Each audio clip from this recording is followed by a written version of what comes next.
वैसे तो ईद मिलादुन्नबी के नाम पर फ़िरका परस्त मुसलमान हर साल कुछ ना कुछ नया करते हैं, लेकिन इस साल इन्होंने सारी हदें पार करके दीन में एक नई बिद्दत शामिल की है, जिसे देखने के बाद आपके होश उड़ जाएंगे। और वो नई बिद्दत है ईद मिलादुन्नबी की नमाज। जिस तरह अल्लाह पाक ने ईद उल फितर और ईद उल अज़हा के दिन एक ख़ास नमाज अदा करने के बाद खुशी मनाने का हुक्म दिया, उसी तरह हैदराबाद में मिलाद का जश्न डीजे गाने बाजों के साथ ईद मिलादुन्नबी की नमाज पढ़ के मनाया गया।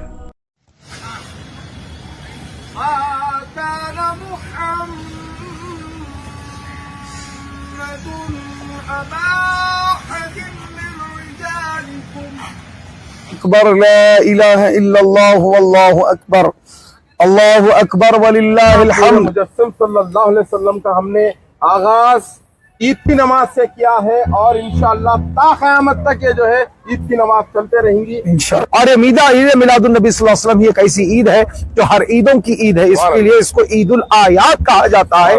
अल्हम्दुलिल्लाह ये ईद की नमाज पढ़ने के बाद जो खुशी और मसरत हमें हो रही है। किसी भी कौम की रहनुमाई की जिम्मेदारी उनके उलेमा की होती है, लेकिन अगर उलेमा ही हक बात बोलने से कतराते रहें, मुंह बंद करके आवाम को उनके हाल पर छोड़ दें, तो फिर यही होता है। दीन में नई नई बिद्दतें शामिल होती हैं, नबी की मोहब्बत के नाम पर दीन का मजाक बनाया जाता है और नबी की सुन्नतों का जनाजा निकाला जाता है। नमाज और कुरान जैसी असल इबादत को छोड़कर ईद मिलादुन्नबी जैसी बिद्दत को इबादत समझकर मनाया जाता है और इसे नहीं मनाने वालों को गुस्ताख रसूल समझा जाता है। ये देखिए 12 रबीउल अव्वल, आज जुमा का दिन, ये गुस्ताख रसूल नमाज पढ़ रहे हैं। गुस्ताख रसूल, ये सारे गुस्ताख रसूल हैं। अब आपको आशिक रसूल दिखाते हैं, बने रहिए आप लोग आशिक रसूल को देखने के लिए।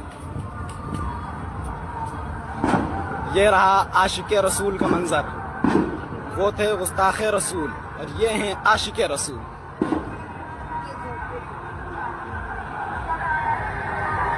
यही कहते हैं निसार तेरी चहल पहल पर हजारों ईद रबीउल अव्वल, सिवाय इब्लीस के जहां में सभी तो खुशियां मना रहे।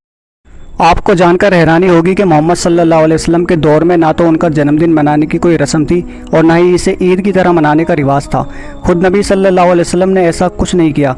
उनके बाद के पहले 3 खलीफा हज़रत अबू बकर, हज़रत उमर और हज़रत उस्मान रज़ी अल्लाह ताला अन्हु के दौर में भी इसका चलन नहीं था, बल्कि इसकी शुरुआत कई सदियों बाद हुई।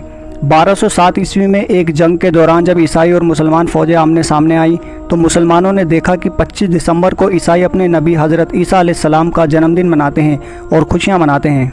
उस दौर के बादशाह मुजफ्फरुद्दीन अबू सईद ने देखा कि 25 दिसंबर को ईसाई हज़रत ईसा की पैदाइश की खुशी को सेलिब्रेट करते हैं, तो उसने सोचा क्यों ना हम भी इन लोगों को दिखाने के लिए अपने नबी मोहम्मद सल्लल्लाहु अलैहि वसल्लम की पैदाइश के दिन को सेलिब्रेट करें। और फिर दोस्तों यहीं से ईद मिलादुन्नबी की शुरुआत हुई।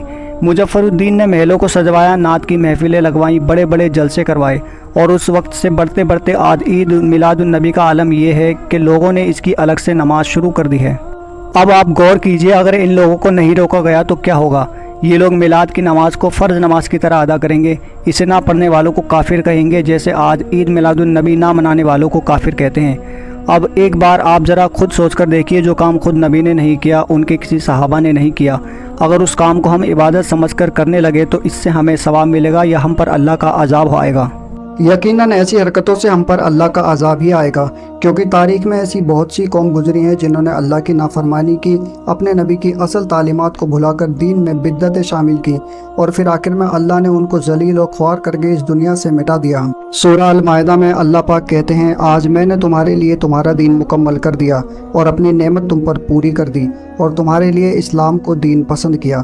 इस आयत का साफ मतलब यह है कि अल्लाह ने जो दीन हमें दिया है यानी इस्लाम, वो पूरी तरह कंप्लीट करके दिया है और उसमें किसी भी तरह की कोई कमी नहीं है। लेकिन आज मुसलमानों की हरकतों से ऐसा लगता है जैसे माज़अल्लाह इस दीन में अल्लाह ने कोई कमी करी है, जिसे आज फ़िरका परस्त मुसलमान बिद्दतें भर भर के पूरा कर रहे हैं। हिज्जतुल विदा के दौरान मोहम्मद सल्लल्लाहु अलैहि वसल्लम ने सभी सहाबा को जमा करके पूछा, क्या मैंने अल्लाह का पैगाम तुम तक पहुंचा दिया? तो सभी सहाबा ने एक साथ कहा, हाँ पहुंचा दिया।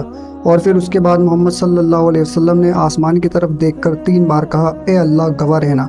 इस बात का सीधा मतलब है कि नबी के दीन में कोई कमी नहीं है और अगर हम कुरान और हदीस से हटकर कोई भी काम दीन का हिस्सा समझकर करते हैं तो वो बिद्दत है और बिद्दत नबी की तौहीन है। अल्लाह पाक हमें हर तरह की बिद्दत से बचाए। ये वीडियो आपको कैसी लगी कमेंट करके अपनी राय ज़रूर दें। Thanks for watching this video. Allah हाफिज़।